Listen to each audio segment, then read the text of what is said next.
បាទជំរាបសួរលោកគ្រូថ្ងៃនេះគឺខ្ញុំចង់មកបង្ហាញអំពីការសរសេរកូដនៅក្នុង Python ដែលតាក់ទងទៅនឹង Area Rectangle ជាមួយនឹង Surface Rectangle ឥឡូវកុំឲ្យខាតពេលយូរខ្ញុំចូលទៅកាន់កម្មវិធី Python នៃមុខវិជ្ជា Python Programming ឥឡូវគឺខ្ញុំបានចូលមកដល់កម្មវិធី Python នៃមុខវិជ្ជា Python Programming ហើយគឺខ្ញុំបានបង្កើតបច្ចេកមួយដែលមានឈ្មោះរបស់ខ្ញុំលំសង់ Area Rectangle នេះ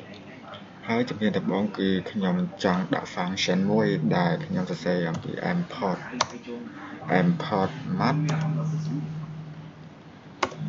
map ហើយគឺខ្ញុំសរសេរបង្កើត variable មួយដោយដាក់right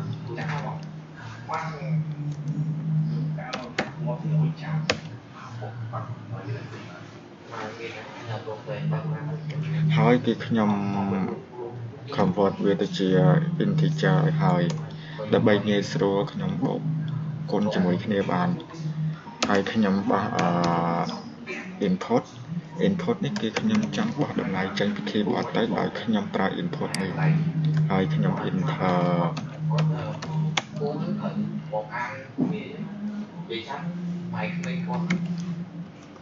มือไทยนำ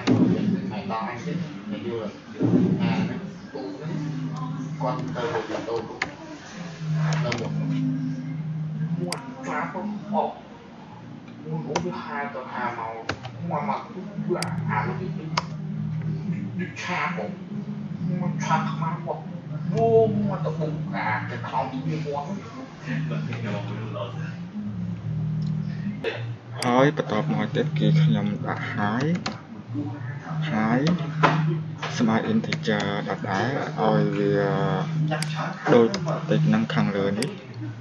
ហើយខ្ញុំ input ដើម្បីឲ្យខ្ញុំងាយស្រួលបោះតម្លៃចេញពី keyboard ទៅបាន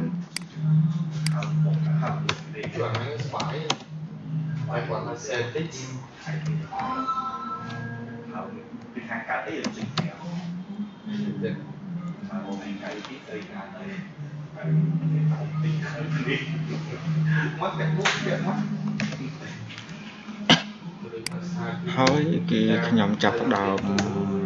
ដាក់រូបមន្តមួយដែលខ្ញុំមាន variable តំណាង area ស្មើជាមួយនឹង y ខាងលើនេះ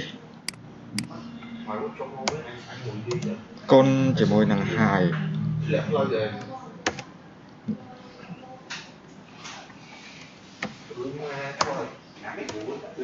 ហើយខ្ញុំ print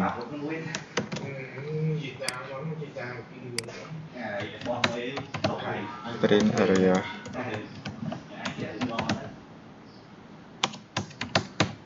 rectangle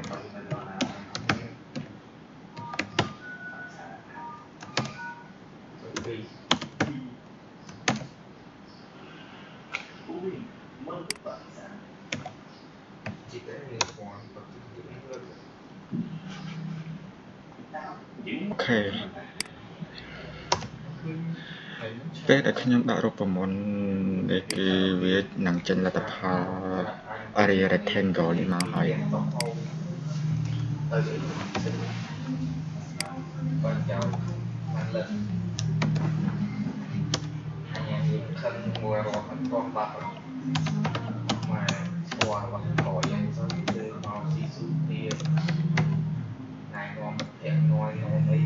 អញ្ចឹងគឺខ្ញុំសារ៉ានវាដោយខ្ញុំឲ្យy នេះ20 ម៉ែត្រ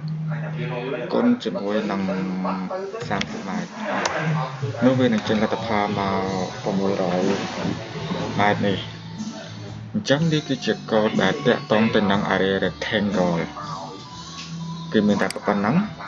ចឹងជំហានបន្ទាប់គឺខ្ញុំចង់ទៅសរសេរដែលតាក់ទងទៅនឹង surface rectangle វិញម្ដង surface rectangle ឥឡូវគឺខ្ញុំបិទកូដខាងលើនេះចោលហ្មងទៅខ្ជិលបង្កើតបច្ចេក mùi tiệt hỏi phụ qua mà lấy đi ít tiền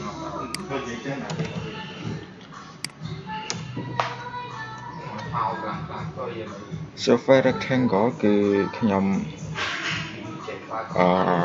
មានvariable តំណាងមួយគឺខ្ញុំដាក់ s ស្មើនឹង float យើងដឹងឲ្យ float នេះគឺជា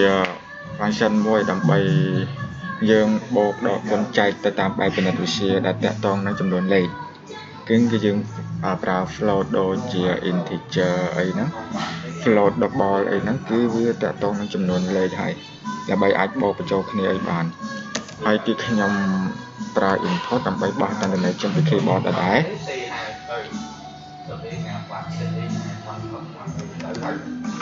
ហើយគឺខ្ញុំដាក់ពាក្យវានៅក្នុងហ្នឹងតំណាងវាខ្ញុំដាក់ខ្សែ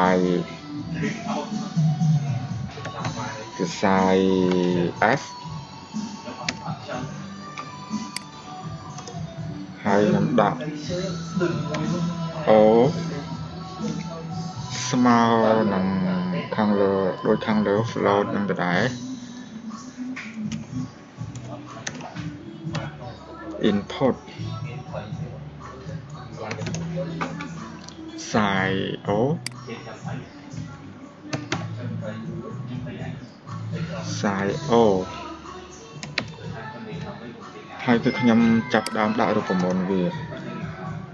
ដោយខ្ញុំឲ្យ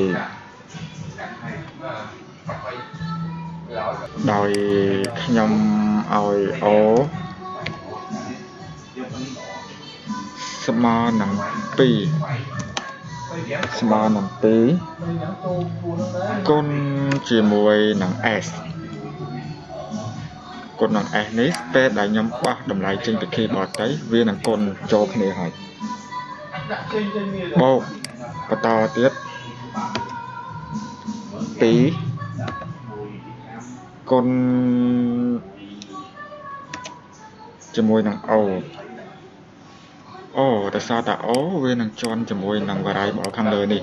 អញ្ចឹងគឺខ្ញុំចង់ដូរ variable វិញគឺខ្ញុំដាក់តំណាង A វិញចុះអញ្ចឹង O កុំឲ្យវាជាន់ជាមួយលើនេះអញ្ចឹង O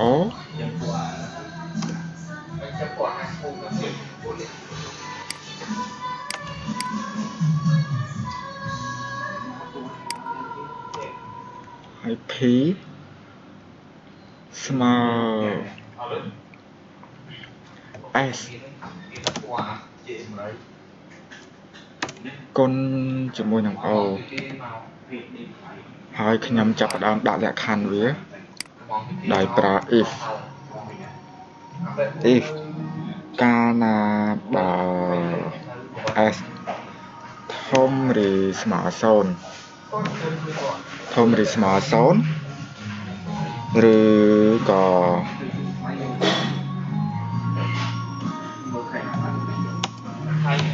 ហើយខ្ញុំដាក់ឆ្នោត R នេះឬក៏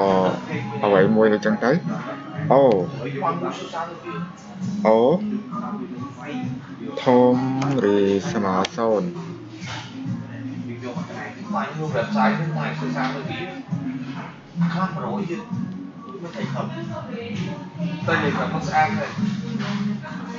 ហើយខ្ញុំចាប់ផ្ដើម print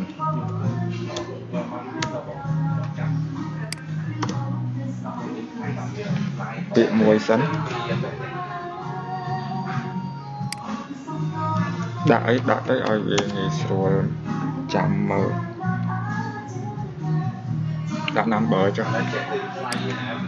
ហើយខ្ញុំ L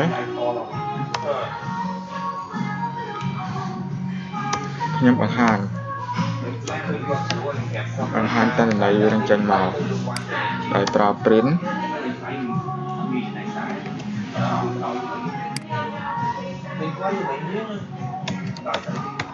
the surface rectangle is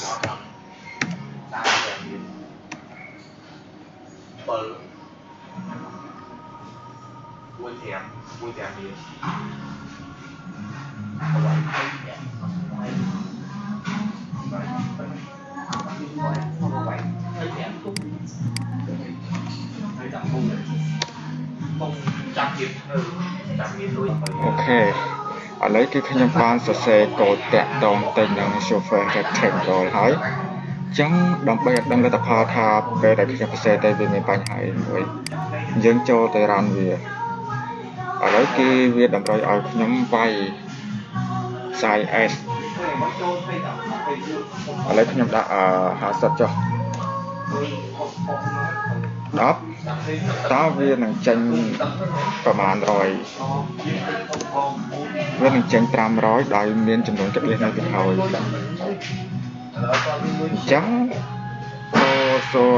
software rectangle នេះគឺខ្ញុំមានតែប៉ុណ្ណឹងបើមានកំហុសខុសឆ្គងអ្វីមួយសូមធ្វើជាស្រ័យផងជាមួយនឹងarea rectangle និង software rectangle